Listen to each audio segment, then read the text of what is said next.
नमस्कार दोस्तों, कैसे हैं आप सभी लोग? आशा करता हूँ आप सभी लोग अच्छे होंगे, स्वस्थ होंगे और घर पर रह कर के आप अपने एग्जाम आरआरबी एनटीपीसी 2024-25 की मन लगा करके तैयारी कर रहे होंगे। आज की इस वीडियो में आरआरबी एनटीपीसी के लिए 40 अति महत्वपूर्ण प्रश्न लेकर के आया हूँ जो आपके एग्जाम के लिए सबसे ज्यादा महत्वपूर्ण है। तो आज की इस वीडियो को आपको शुरू से लेकर के एंड तक है फुल वॉच करते रहना है। वीडियो पसंद आए तो वीडियो को आप एक बार लाइक कीजिएगा और चैनल को अभी तक आप लोगों ने सब्सक्राइब नहीं कर रखा होगा तो चैनल को आप लोग जरूर सब्सक्राइब कर लीजिएगा और कमेंट बॉक्स में आपको अपना स्कोर जरूर बताना है कि आपने कितने प्रश्न सही किए हैं। तो चलिएगा फिर शुरू करते हैं।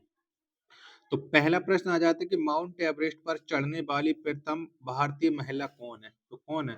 तो माउंट एवरेस्ट पर चढ़ने वाली जो प्रथम भारतीय महिला है वो है बछेंद्री पाल। एक का सी ऑप्शन राइट आंसर हो जाएगा। दूसरा प्रश्न आ जाता है कि चांद पर उतरने वाला दूसरा व्यक्ति कौन है? तो बताओ कौन है? तो चांद पर उतरने वाला जो दूसरा व्यक्ति है वो एडविन एल्ड्रिन है। कौन है? एडविन एल्ड्रिन है। दो का बी ऑप्शन राइट आंसर हो जाएगा। तीसरा प्रश्न आ जाता है कि भारत का पहला सिक्के किसे कहा जाता है? बताओ भारत का पहला सॉरी भारत का फ्लाइंग सिख किसे कहा जाता है? बताओ किसे कहते हैं? तो भारत का फ्लाइंग सिख के नाम से मिल्खा सिंह जाने जाते हैं।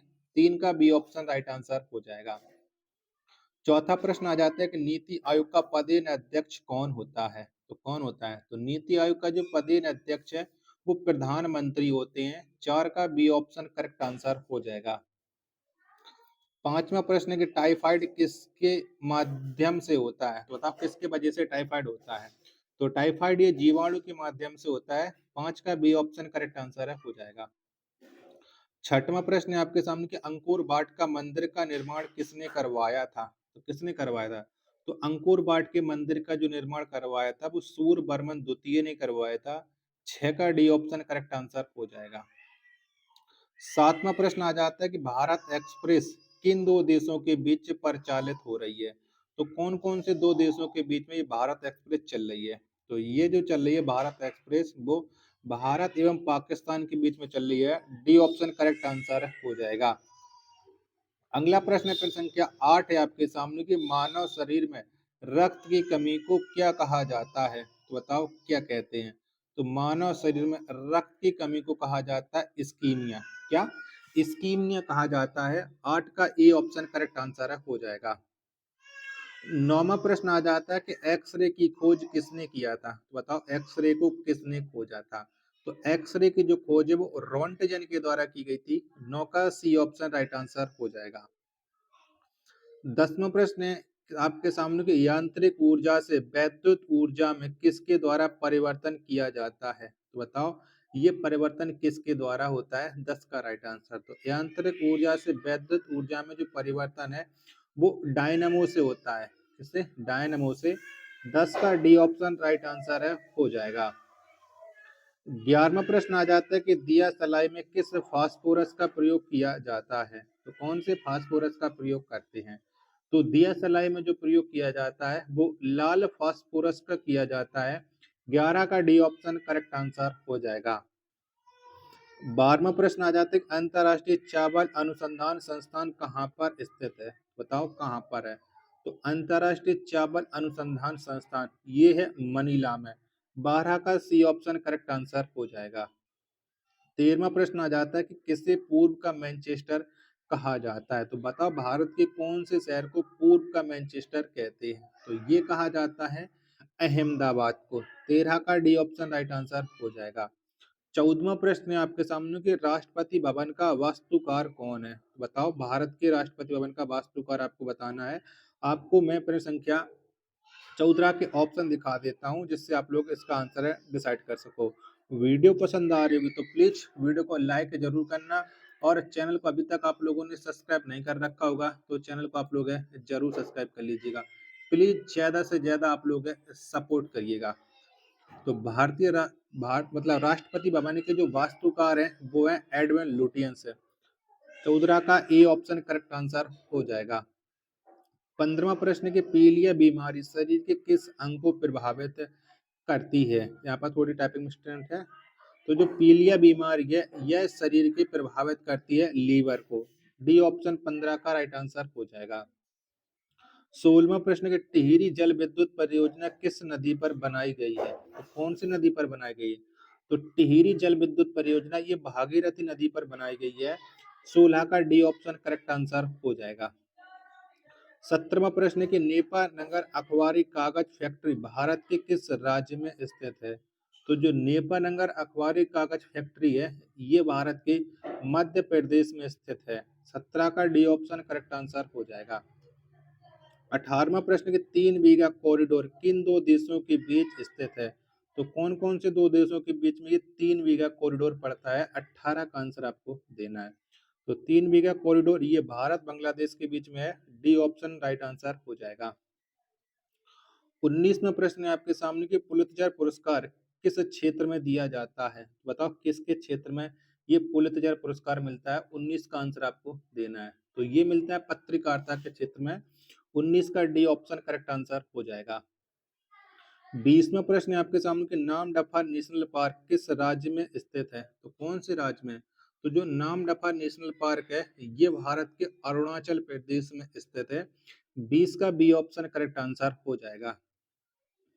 21वां प्रश्न आ जाता है कि शिव समुद्र द्वीप का निर्माण किस नदी के द्वारा किया गया है? तो कौन सी नदी के द्वारा ये शिव समुद्रम द्वीप का निर्माण हुआ है? 21 का राइट आंसर क्या हो जाएगा? तो ये हुआ है कावेरी नदी से। 21 का सी ऑप्शन करेक्ट आंसर हो जाएगा। 22वां प्रश्न आ जाता है आपके सामने कि एंजाइम का निर्माण किस में होता है? तो किस में होता है? तो एंजाइम का जो निर्माण है वो प्रोटीन में होता है। 22 का सी ऑप्शन करेक्ट आंसर हो जाएगा। 23वां प्रश्न आ जाता है कि सौर परिवार का सबसे बड़ा ग्रह कौन है? तो कौन सा है? तो सौर परिवार का जो सबसे बड़ा ग्रह है वो है बृहस्पति। 23 का बी ऑप्शन राइट आंसर हो जाएगा। 24वां प्रश्न है कि वायुमंडल में ओजोन छिद्र किस स्थान पर हुई है? तो कौन से स्थान पर ये ओजोन छिद्र हुआ है? तो ये हुआ एंटार्क्टिका रेखा से। 24 का सी ऑप्शन करेक्ट आंसर हो जाएगा। 25वां प्रश्न आ जाता है कि राष्ट्रीय ध्वज में कुल कितनी तीलियां हैं? तो बताओ कितनी हैं?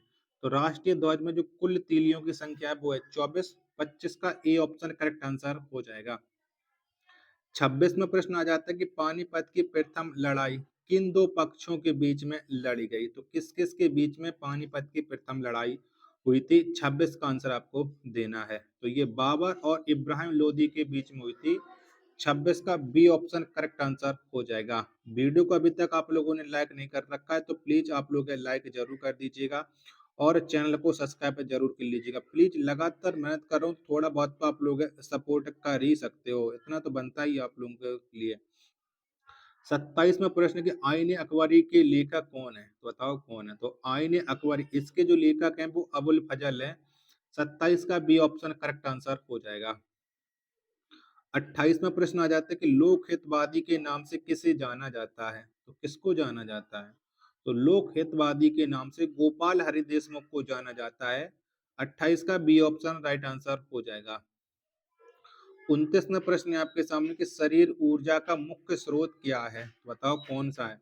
तो शरीर ऊर्जा का जो मुख्य स्रोत है वो है कार्बोहाइड्रेट। यानी 29 का डी ऑप्शन एकदम इसका राइट आंसर हो जाएगा। अगला प्रश्न है प्रश्न संख्या 30 है। बंगाल का प्रथम गवर्नर जनरल कौन था? बताओ कौन था? फटाफट से बताना है। तो बंगाल का जो प्रथम गवर्नर जनरल था वो था वारेन हैगिस्ट। यानी 30 का बी ऑप्शन करेक्ट आंसर हो जाएगा। 31वां प्रश्न आ जाता है कि बाबर की मृत्यु कहाँ पर हुई थी? बताओ कहाँ पर हुई थी? तो बाबर की जो मृत्यु है वो हुई थी आगरा में। 31 का सी ऑप्शन राइट आंसर हो जाएगा। 32वां प्रश्न आ जाता है कि भारत के प्रथम सूफी संत कौन है? बताओ कौन है? तो भारत के जो प्रथम सूफी संत हैं वो है ख्वाजा मोइनुद्दीन चिश्ती। 32 का ए ऑप्शन राइट आंसर हो जाएगा। 33वां प्रश्न आ जाता है कि भारतीय राष्ट्रीय कांग्रेस के प्रथम अधिवेशन में कुल कितने सदस्यों ने सम्मेलन में भाग लिया था? तो कुल कितने लोगों ने भाग लिया था? तो टोटल जो भारतीय राष्ट्रीय कांग्रेस का प्रथम अधिवेशन हुआ था इसमें 72 लोगों ने लिया था। 33 का ए ऑप्शन करेक्ट आंसर हो जाएगा। 34वां प्रश्न आ जाता है कि भारत में ऑपरेशन फ्लड कब शुरू की गई? बताओ कब शुरू हुआ है भारत में ऑपरेशन फ्लड? तो ये 1970 में हुआ है। 34 का ए ऑप्शन राइट आंसर है, हो जाएगा। 35वां प्रश्न आ जाता है कि ऑपरेशन फ्लड का संबंध किस क्षेत्र से है? तो कौन से क्षेत्र से है? तो ऑपरेशन फ्लड का जो संबंध है वो दूध के क्षेत्र से है, यानी 35 का बी ऑप्शन राइट आंसर हो जाएगा। 36वां प्रश्न आ जाता है कि श्वेत क्रांति के भारत में जन्मदाता कौन है? तो कौन है? तो श्वेत क्रांति के भारत में जो जन्मदाता है वो है डॉक्टर वीजी कुरियन, यानी 36 का सी ऑप्शन राइट आंसर है, हो जाएगा।